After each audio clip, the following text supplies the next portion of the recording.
This is Flonought. I'm Brad. Today we're vlogging.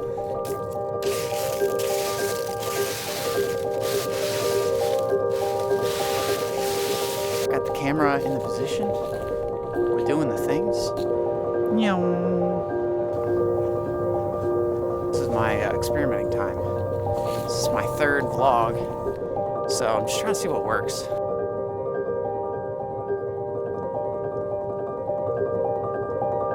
If you haven't watched any of my videos so far, I'm really big into street photography. I'm tattooed.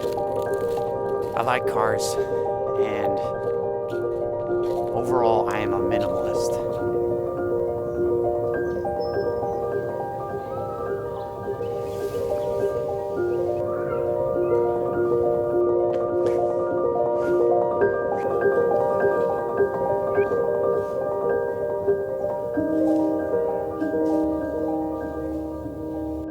Welcome back, everybody. Today's vlog is about something that taught me a pretty valuable lesson early on. And if you've ever been stuck in a creative rut to the point where it just seems like nothing you do feels inspiring or good, or something that maybe you loved before just doesn't really quite add up anymore. You just don't have the passion for it that you used to. So something that taught me this lesson was when I owned my condo. Before I lived in my current apartment, first place I ever bought. Pretty proud moment of myself. Kind of a dumb way to go about it, because I basically invested all my savings into this thing, but ended up working out. I made a little money from the condo. But when I was there in 2017, my place got broken into.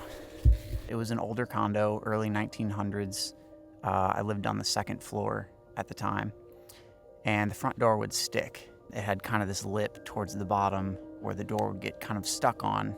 It seemed like it was closed, but you really had to kind of give it some force to shut it all the way. And one day I was leaving for work and thought I had deadbolted the front door. Basically, it had a deadbolt and then one of those little locks that you can just twist on the handle. I hadn't deadbolted the door. I had only done the lock on the handle. But I guess I didn't shut the door all the way, even though I thought I did. So thought the front door was closed, went out the back door, went to work, didn't think anything of it. It was kind of a long day at work. One of those days where you just want to come home, pick up the remote and turn on the TV and just relax. So came home, like normal, dropped off my backpack in the kitchen, and went to sit down on the couch, kind of took that deep breath out, looking forward to whatever TV show I was going to watch, reached for the remote on the coffee table and noticed that the remote isn't there. I'm like, that's kind of weird. That's where I always leave it. Look up, because I had a fireplace with one of those mantles right above there, and that's where my TV was sitting on the mantle. And I look up and my TV's not there. I'm like, okay. I look to the left, where I had this like mid-century style, it was a dresser, but I used it as, just storage in there, and kind of a cool piece. Had my camera sitting on there. Camera was gone. Then I noticed my Xbox on the bookshelves underneath my TV was gone. And I was like, oh shit, I've been robbed. Calmly just kind of started looking around, because luckily nothing was damaged. They didn't like wreak havoc among my place. They just took very quickly probably what they could. But then it hit me that they grabbed my backpack with my hard drive with all my photos, 10,000 plus photos. So it was pretty much every photo that I've taken since my first camera after I graduated college. And when I lost that portable hard drive, I stopped shooting for quite a while. I just felt like everything that I had worked for, I had lost. It was just gone. I was so pissed, and there was nothing I could do about it. It took me a long time to really get out of that creative rut and that feeling of just feeling like I lost everything. And actually, it wasn't until I had an aha moment. I'm a big movie TV guy. I'm more of a visual learner, so I love books, but usually when I read a book, it's for nonfiction compared to fiction. So my movie is kind of similar to a book, where that's where I get like my life lessons, and you can always learn something from a movie. And it wasn't until I watched this movie called Patterson, if any of you have seen that, with Adam Driver. And it's been a while since I've seen it, so paraphrasing here. He was a bus driver, but his passion was poetry. So he had this little field notebook, about, I don't know, it was one of those tiny ones, yay big or so. And he would handwrite all his poems in there. And that was just kind of his passion. That's what he did. And it kind of ties into my story. I won't say anything to ruin it, but you should check it out. Watching that movie afterwards was my aha moment that broke me out of that creative rut. It's funny how something like that just clicks, where you're like, doesn't matter. You can always get another camera. You can always take more photos. And what I realized kind of by losing that hard drive is, when I first started photography after college, I was so into taking my camera everywhere. I feel like I was really losing out on being present in the moment. I was so focused sometimes on taking the picture rather than actually living the experience. And it wasn't until I lost the drive that I kind of had that whole mindset change, where experience comes first, photo comes second. Otherwise, you miss out on all that stuff. You look back over the years and yeah, sure, you got the photo, but what do you actually remember about everything around that moment? Why you were there, who you were with, was it a good time, was it a bad time? All that stuff is so important. So if you're feeling like you're in a creative rut, feeling like you just can't get motivated, hopefully this story kind of sheds some light on, even if you feel like you lose everything, it's not the case. Creative ruts only last so long, and sometimes even if you're not feeling it, just take your camera and just go out. Just go out and shoot. Even if it's shit, just go shoot. And eventually you will kind of break out of that habit. If you're used to doing the same routines all the time, you drive the same route to work, you do the same thing in the morning, maybe drive a different way to work, maybe eat something different for breakfast, or just anything to get yourself out of that normal routine, which will eventually kind of break that rut as a whole. So that's my little lesson today, sitting out in nature, the ability to keep going. Because in any creative field, that's a lot of it. Just doing what you love to do.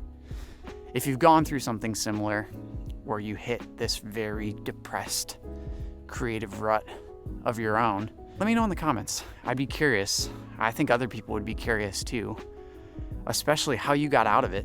Mine was that aha moment watching the movie. What was your solve? How did you get out of that rut to keep going and keep doing your art, whatever that is? Yeah, again, it's just something that I was thinking about a lot recently, because starting this YouTube channel, it's such a fun outlet for me. But before this, I was in kind of another creative rut. I can't tell you how many, it's actually embarrassing to say, but some of my friends who know my personality sometimes, because this is the part that's very frustrating, is I've deleted multiple Instagram channels because it would bug me so much how the thread looked. Like at night when I'd go to sleep, it would piss me off, and I'd wake up in the morning, I'd just delete the channel and start over. Oh, basically that's why I was in this rut when I got this camera and I didn't start the channel right away, is I didn't want to do the work. And that's a lot of the, I think why I deleted those Instagram channels too, is I loved the creating a new brand. I loved developing the brand colors and doing the fun stuff. But it was the consistent work, creating the reels, coming up with those ideas. I think it's until I started doing all that stuff myself, I didn't realize how hard it was. I was a consumer of YouTube. I love YouTube. It's one of my favorite apps. But I love Caleb Hammer's channel. He's a financial guy. He's got the show Financial Audit. You should check him out if you haven't heard of him before. But one of the YouTube episodes I was watching was him, and I forget the guy he was talking to. He was being interviewed. He's like, it's so easy to be the viewer on the other side of the YouTube video. Because you critique, you talk about how you would have done it. But when you're on the other side, when you're creating the videos and putting in the work and doing the reels and coming out on your weekend or video editing after work, there's so much work that goes into it that you would just never know until you try it yourself. It's very easy to critique something, but I think until you actually do it, you don't understand that appreciation. That changed my perspective on the work that goes into it. Just like, I haven't created a ton of videos yet. This is my third one, but even now I feel like I've learned so much since the first one. I screwed up the camera settings and didn't have stuff right, and that's why I love that first video so much. Is it's my start. It's something that I have documented that I can look back to as kind of my just benchmark in the beginning, where I started, how much stuff I screwed up, how much I've learned since then. It's the little milestones for me, all the stuff you learn along the way, the process of learning all this. I think that's the most exciting part. I feel stimulated creatively for the first time in a long time. Now I get to carry you all with me and kind of share my experience and my adventures when I'm going out on a Saturday cruising around or wherever.